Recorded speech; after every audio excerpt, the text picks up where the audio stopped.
Hurricane Lee is approaching. Weather experts are advising everyone to just stay home during the storm. But with widespread homelessness throughout Maine, a lot of people don't have a home to go to. Shelters across the state are preparing to house an increased number of people.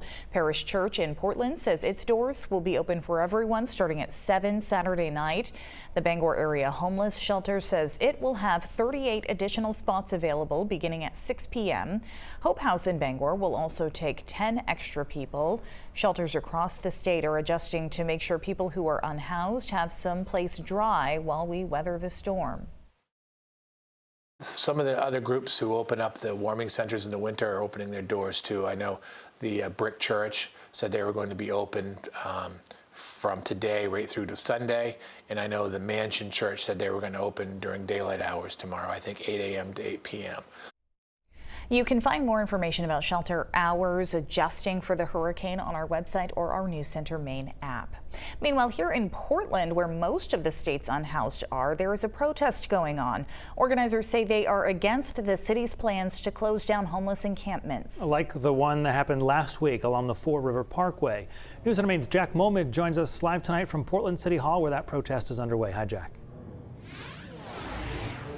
Hey, Brian and Amanda, for a quick second, take a look right here behind me. You see about 100 to 200 people here protesting for what they tell me is the city's decision to go ahead and start clearing encampments that are scattered throughout the city. But the city did tell me that they don't clear encampments without offering people shelter first. We didn't necessarily see that as play out as well as the city wanted to. Earlier last week when they cleared the Fore River encampment, only 18 people accepted shelter offers there. But now all eyes lay ahead on the city's next process of its encampment crisis response team later on. So here are some of the ideas. Thursday evening at Portland City Council, a workshop to address one of the city's biggest issues: how to take care of the hundreds of people who are living in tents around the city. And hopefully steer us in a direction where we've got an idea of where we can go. Mayor Kate Snyder and Health and Human Services Director Kristen Dow giving updates on the city's plans to offer everyone a bed at a homeless shelter before closing down an encampment. But as we saw at the Fore River encampment this month, that didn't work as well as the city wanted, with only 18 people accepting shelter out of the 170 individual offers.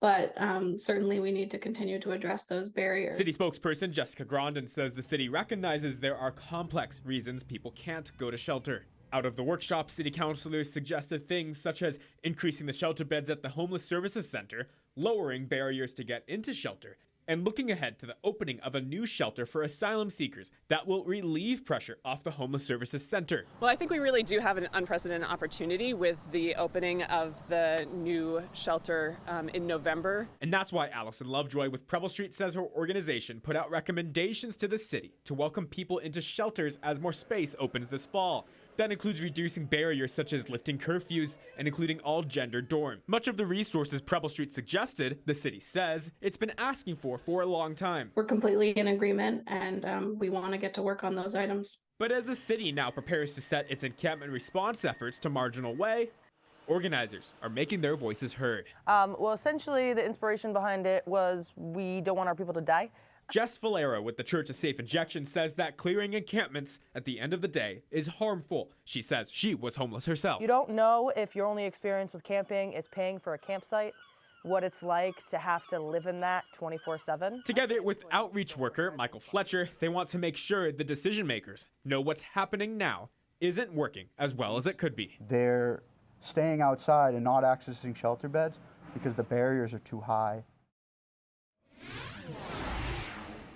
And that brings us here to this evening, which is the culmination of that protest organization. Now, the city tells us that it plans to continue to work with nonprofits and organizations to try to offer more shelter beds to people and, like you heard, reduce those barriers to get into city-run shelters. But for now, the city plans to have a finalized report on how that Fore River encampment clearing went down next week, along with a public commenting period to talk about how the ECRT, that encampment crisis response team, can improve in the future. That's on September 26th. Brian, Amanda? Jack Momid live for us in Portland tonight. Thank you.